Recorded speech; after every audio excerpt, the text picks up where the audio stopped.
think that we have a situation with Graham Potter, which is not being understood. And surprisingly, it's not being understood by Chelsea fans.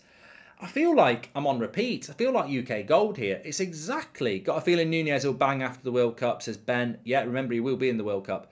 I feel that there's, I'm getting a feeling of deja vu. I feel like Beyonce.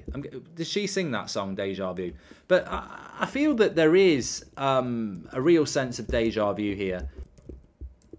And I'm going to mention Arsenal.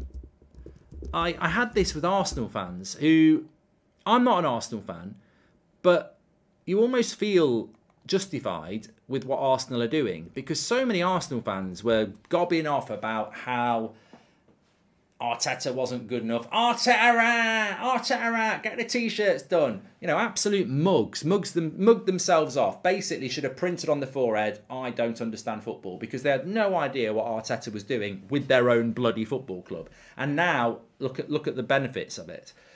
I feel the same thing's happening with Potter at Chelsea. Now, I can't predict what's going to happen. I never said that Arsenal were going to win the league under Arteta. I mean, that's amazing. But I felt he was heading in the right direction and deserved time. Potter's not even got started at Chelsea. I don't understand the criticism of Potter. I mean, he's basically doing a pre-season work smack in the middle of a season. He is rotating. He is trying to find combinations. He does change his team a hell of a lot. But that's just the way it's going to be, because he's been brought into a job when the season started and the transfer window was closed.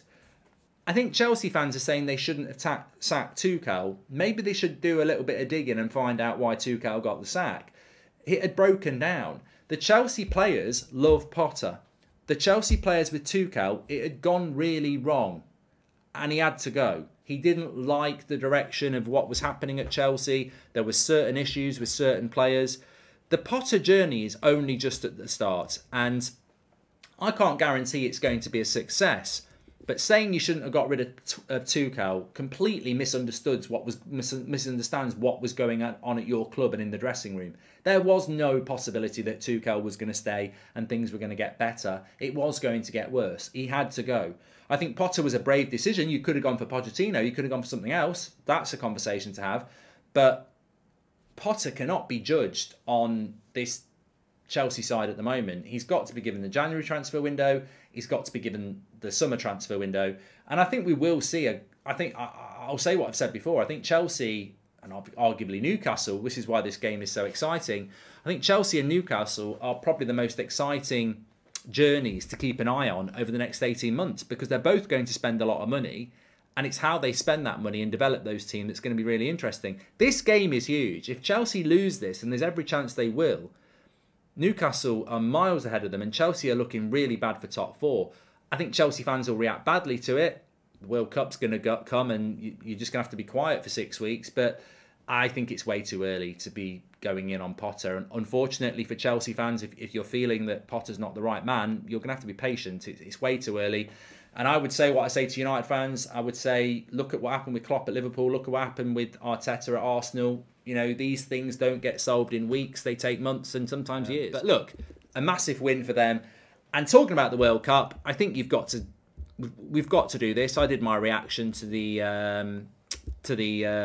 England World Cup squad the other day, and Tony should be in it, really. I mean, I cannot believe it. I mean, I mentioned Tammy Abraham and Tony. One of those two players has got to go. Callum Wilson is a good player. I was talking about this with Ben Foster on his show last week or the week before, and we both agreed that, look, taking Callum Wilson on form, absolutely fine to do that, but he gets injured a lot, and you're going to a tournament and you're going to play every 3 games, every 3 or 4 days. I cannot believe that he has not took Ivan Toney to this World Cup.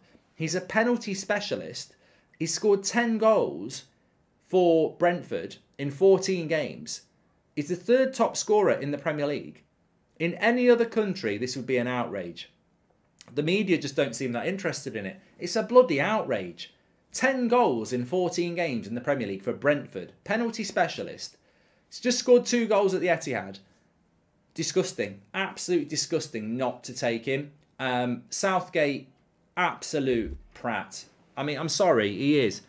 Southgate and his bunch of favourites. I tell you, I mean, really, I just think it's really, really wrong. We need to beat Fulham tomorrow. Mark must win, says Rudy. Yeah, apparently Ronaldo's not fit. Surprise, surprise with the World Cup. Cheers, mate. Yeah, look, I just think he's very unlucky not to be going. And my problem is not Callum Wilson going to the World Cup. I've said this before. My problem is he's got Trent Alexander-Arnold, Trippier, Walker, Ben White, and I think there's somebody else who's a right-back. But you don't need to take 4 right-backs. Whether 2 of them can play at centre-back or not, you don't need 4 right-backs.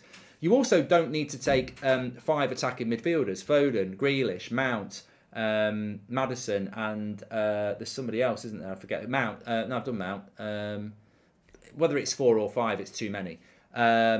He didn't need to take Henderson and Phillips. Like there was plenty of things he could have done to get another striker there. So look, for me, I think he's made a big mistake there. Conor Gallagher's gone as well. Of course, that was the other one. But I just also want to speak about Darwin Núñez. Look, I could easily go the other way with this and probably get quite a lot of interaction from United fans because, you know, slagging off Liverpool is always a good thing to do, isn't it? But I wanted Man United to sign Darwin Núñez. Erik ten Hag wanted Man United to sign Darwin Núñez. He has missed a few chances. A few people have gone in on him, but I have been quite consistent that he will be a success at Liverpool. He's going to score a lot of goals. I've never seen anybody who is... obviously Erling Haaland, but he's a chance magnet. I know he misses a lot, but he's a chance magnet. He scored 2 goals today. I've not seen them. He's going to get 20 goals in that Liverpool team easily. How can he be a flop? People think Darwin Núñez is a flop. He will score loads of goals. He'll miss chances, but he will score loads. It is a skill in itself to get in the positions he gets in. And if you knew what he was doing at Benfica, you'd know he was going to do it at Liverpool. And Klopp is almost the perfect person to develop him. So 2 goals for Darwin Núñez today. He is going to be a success. Him and Haaland were always going to be a success. They're at the right clubs with the right managers and the right players around them. They're going to score loads of goals. Thoughts on Bray Wander's manager, says Dylan. Don't know who it is, to be honest with you. So I can't really comment on something I don't know. What was the other thing? James Maddison went off for Leicester. I don't know the extent of the injury. There's been a few rumours. Look at the atmosphere at Newcastle tonight. Can't wait for this. There's been a few rumours floating around that it might be a hamstring. I wouldn't pay any attention to that yet. I think it's way too early. But yeah, I don't... I obviously hope it's not anything bad. I think we all hope it's not anything bad. Maddison is a player that desperately needed to be called up for England. I don't actually think he'll get any game time, by the way. I think this reminds me of what happened with Ivan Toney in the last international break, where Southgate bows down to public pressure and then just doesn't pick the player or give them a chance. I mean, let's not forget, Ivan Toney was in the last international squad for England, didn't play a minute, and then isn't going to the World Cup. So that's what Southgate does. There's a rumour now that Maddison's actually okay, which is good. He was joking on the bench. Okay, maybe it's a precaution. But apparently he's going to be okay, which is great news. Whether he'll get used or not is something else. Back to the game. The players are coming out on the pitch. Is Potter already...